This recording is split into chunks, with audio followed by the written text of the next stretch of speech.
The girl presented a confident but sullen mask. And number 5 is Broken Sword, The Shadow of the Templars. This game really sparks nostalgia for me. I first found out about this game on the PS1 demo early 1996. I can't remember which one it was, but I played the demo a lot before getting the game. This was my first point-and-click adventure I played.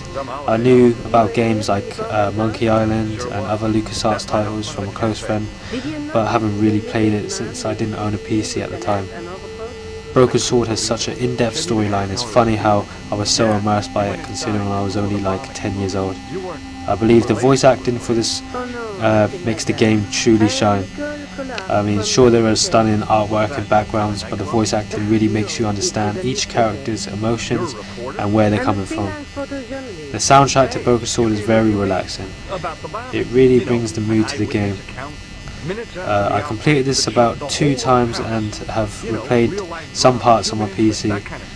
I've currently lost my original PS1 copy, and I plan to pick up the new Wii version that's just come out last year. Anyway, this game is of epic proportions. It really brings me back to my childhood, and I highly recommend it. Who's the guy you were supposed to meet? His name was Planter. From the makers of the highly acclaimed Lure of the Temptress and Beneath a Steel Sky comes a brand new adventure of epic proportions. Broken Sword, The Shadow of the Templars. An innocent vacation in Paris unwittingly whisks young American George Stobbart away on a mysterious and compelling escapade which could change the fate of man. As George, you are thrown into the arms of intrigue as you uncover a sinister collusion which could turn the world upside down. Embark upon a trailblazing exploration across Europe and the Middle East, where the people you meet weave riddles around you. Uncover their infernal secrets, reveal their monstrous plan. Call upon your deepest strength and staunch resolve to challenge these black hearts to betray the unspeakable truth. This is clandestine. This is arcane. This is Broken Sword, The Shadow of the Templars.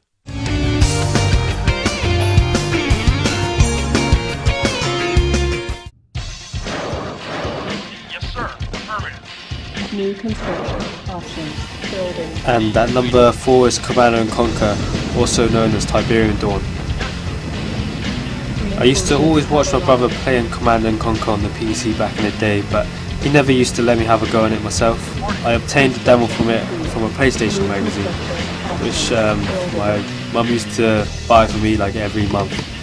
And on the demo I used to replay the same thread level on it each time, until one day I accidentally left the disc on the floor and my cousin sat and broke on it, which totally devastated me.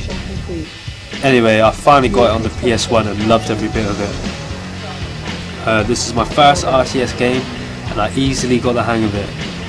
Unlike the newer Command & Conquer games, there aren't so many units or construction sites to build, so it made the gameplay easier. You can either play GDI or NOD in the game, and they both have various changes in units or buildings, some better than others or vice versa.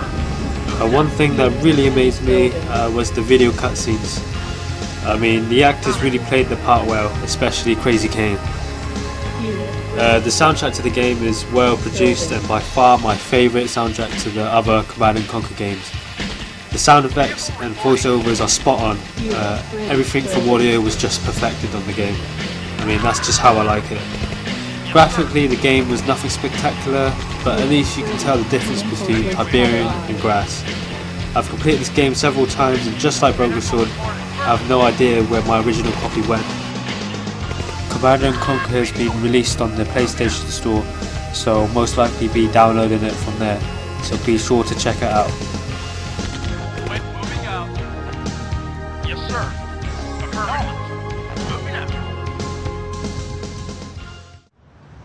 The Grain Trade Center in Vienna was the 17th urban bombing in 4 weeks, blamed on Nod terrorists. The Security Commission remains in closed session tonight following Nod terrorist actions in Slovenia. At least your mother tipped well.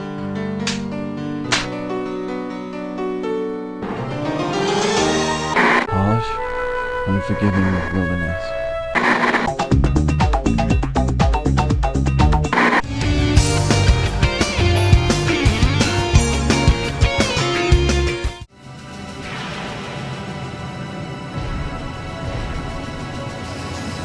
And number 3 is Final Fantasy VII.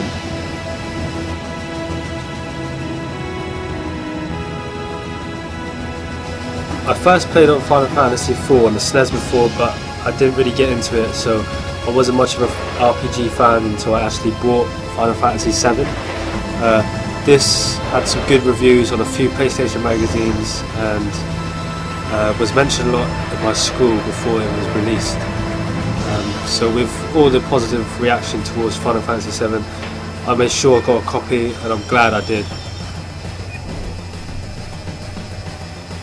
I got it during the month of the release, and I remember I just couldn't let go of playing it.